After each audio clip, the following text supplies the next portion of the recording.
Anyway, so this is now the second time I thought that it was going on to YouTube, but for some reason my file was corrupted. So everything, but it was a big day. Birds victory, all the fun stuff. But anyway, so in class we were talking about the medieval Catholic Church. We were talking about its big differences between the modern day Catholic Church and what you know of, and the Catholic Church and how it existed for people during the medieval era. So this is kind of how the Catholic Church started to function around the High Middle Ages, which is what we've been studying. So we talked about how baptism marked your entrance into the community, marriage marked your family's entrance into the community, and blessed the children of that marriage, etc., etc., etc. And then the origin of graveyards and everything like that came around. Your parish priest is your local priest, and you did not miss Mass, right? And Mass was every day. So another really, really big aspect of the medieval Catholic Church is the church required a tax on you. Now, this is not something very common anymore, or common at all, because it's not required of you, right? The church required a tax called a tithe, right? And the tithe was 10% of your income. Now, some churches still practice this, but it's much more in the idea of a donation. It's what we would like you to be able to give, et cetera, et cetera, et cetera. But the big thing about the tithe during the medieval era is it made the Catholic Church an excessive amount of money. Excessive. So we'll keep going and talking about that later on, but just keep that in mind. Also, sacraments were the sacred rituals of the church. You don't need to write that down if you've already learned that in religion class, not to mention the fact that most of you have been Catholic your entire existence. Some of you are probably at Mass right now because it's about almost 11 a.m. on Sunday. So the sacraments are your sacred rituals. I believe these days there's 7 of them. During the medieval era, these could have been a little bit different, but I'm not really positive. So this is a big concept of the medieval Catholic Church. You need to write this down because it's going to lead to a huge amount of other different types of Christianity popping up all over Europe and a lot of rebellion amongst Catholic Church leaders. It's called transubstantiation, okay? So transubstantiation. There you go. Transubstantiation.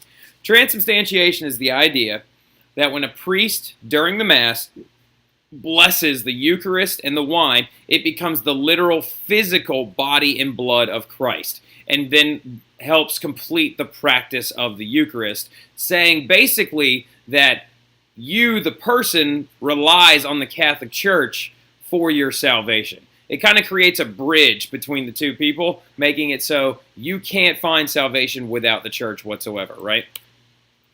Just keep that in mind, okay? Now, Christians also believe that participation in the sacraments would lead them to salvation. This is kind of a common concept that I'm sure not a lot of you are very surprised by.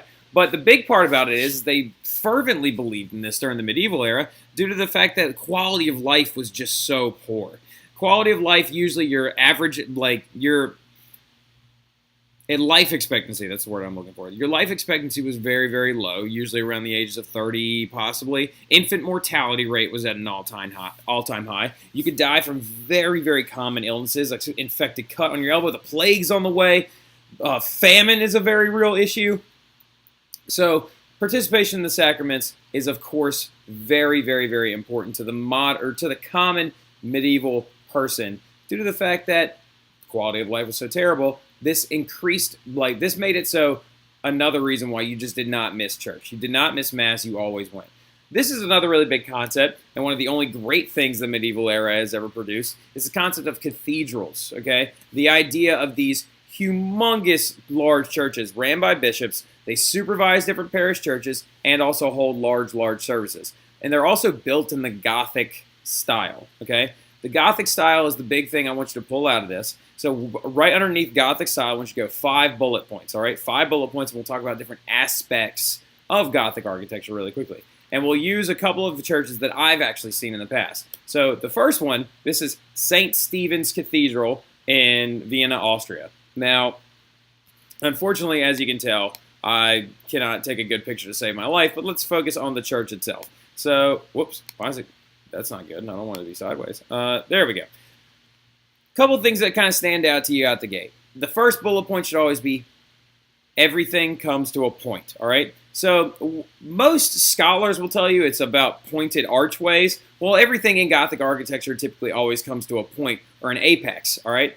The roof lines come to points. The archways do come to points, like I just said. The towers come to points. Everything comes to a dramatic point. And a lot of different historians believe that just of the ease of ability to create something with a pointed style like this, other historians believe it's just the style of the times. So as you can see right here, some of you are saying, well, wait a minute. This thing is not pointed right here. What's this little goofy cap thing right there? Well, the thing about it, this specific cathedral actually began construction as early as the 400s AD, because the earliest in the front part of it was actually a gate into the Roman Empire, which I'll show you a picture of in a second. These towers were added on later. This is the North Tower. This is the South Tower. The South Tower was being finished up right around the era of the Renaissance. Well, in the Renaissance, you didn't build in Gothic architecture anymore because it became kind of passé. So they actually just capped it off to like make it more affordable that way, and they capped it off with this thing. It's called a Renaissance cap. So this is one of the big differences, also to show you the difference between Renaissance architecture and Gothic architecture from the Middle Ages, right? So let's keep going, though.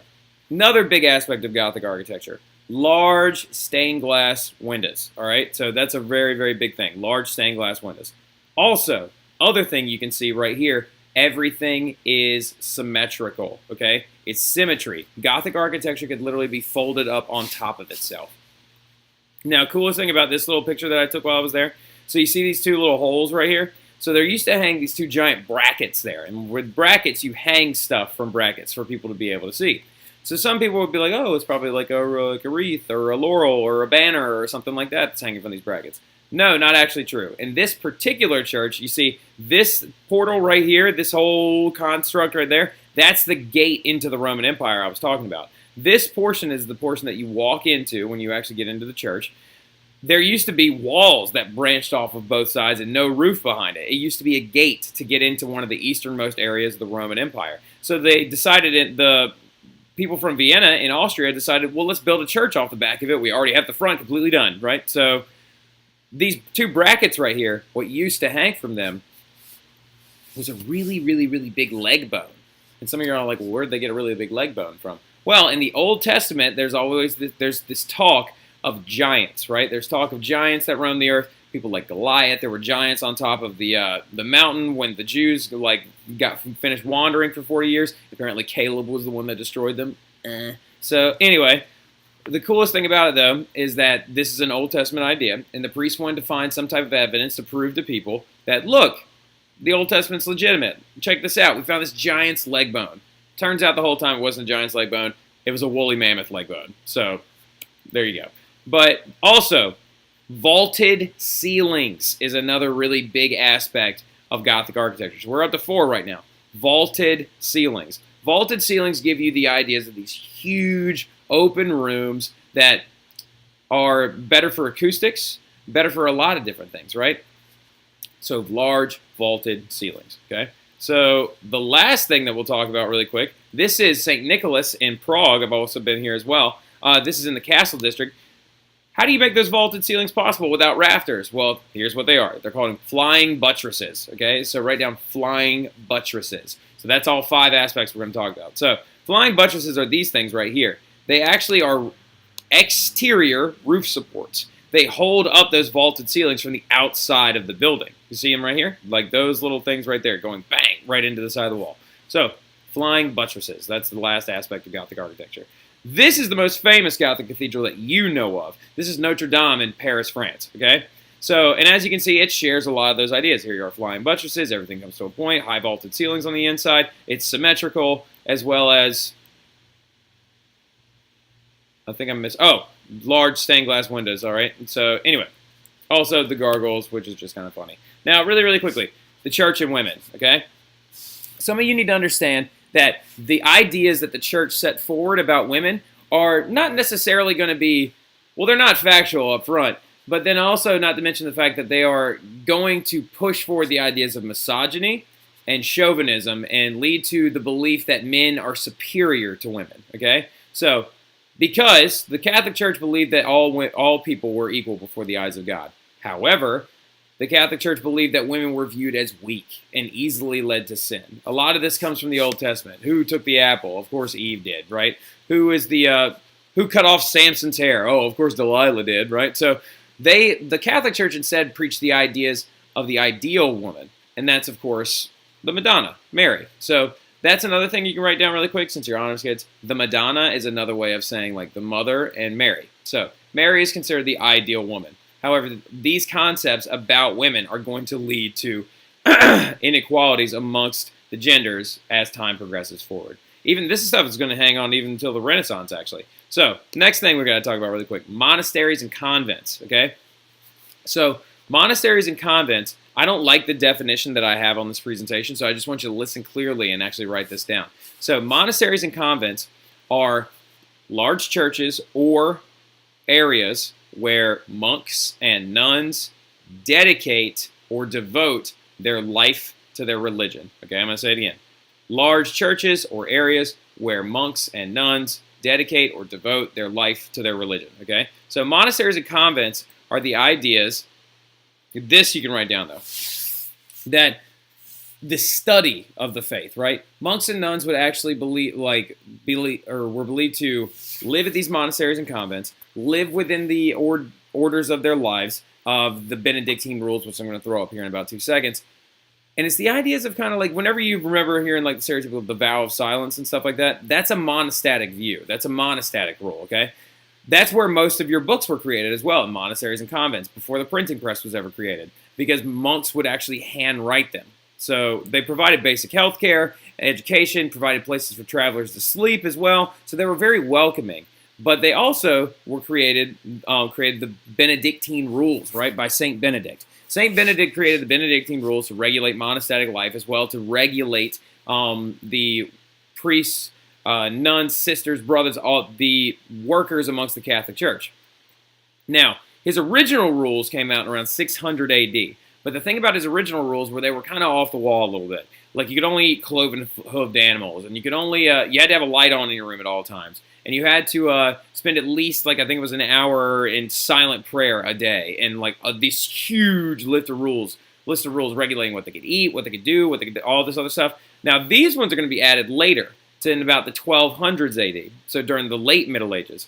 They're the big three ones that are going to be violated when we get to the Reformation. That's going to lead to a lot of the growth of these other faiths. So it's obedience to the church leader, poverty, and chastity, right? So poverty being the ideas of you're not trying to make money off the faith, chastity being the idea of you will stay devoted to Christ, not to another person, and then obedience to the church leader, following the Pope's rules at all times, right? So those are very, very important things. The coolest things about monasteries and convents is they're actually going to also house the first libraries in Europe, and they're going to create some of the first universities. The coolest thing about that, though, is that apparently the university idea, that concept, was actually an Islamic idea. So the Muslim empires, as you know, were huge during this time, especially the Umayyads were very, very big. And they covered all of North Africa and went into southern Spain. The first ideas of higher education and higher learning and the ideas of really diving into subjects and understanding the most basic forms of them was an Islamic idea. And Western Europe actually borrowed that idea and moved them into monasteries and convents. The only issue with this is the earliest subjects, the subject that most people studied at monasteries and convents and at these universities in the medieval era, was religion. You know what I mean? And it's not that that's a bad thing, but it's like you're kind of stifling the growth of intelligence if theology is like the only major you can receive, right? So, and we're going to end on that, and we're going to like end right here, and we will talk about this some more on Tuesday, and we're going to get into how the Catholic Church got a little out of hand in the medieval period with like the Inquisition and torture and stuff like that. So, thanks guys for watching. Go Birds. Again, I will see you guys on Tuesday. So, enjoy the rest of your weekend, Camden.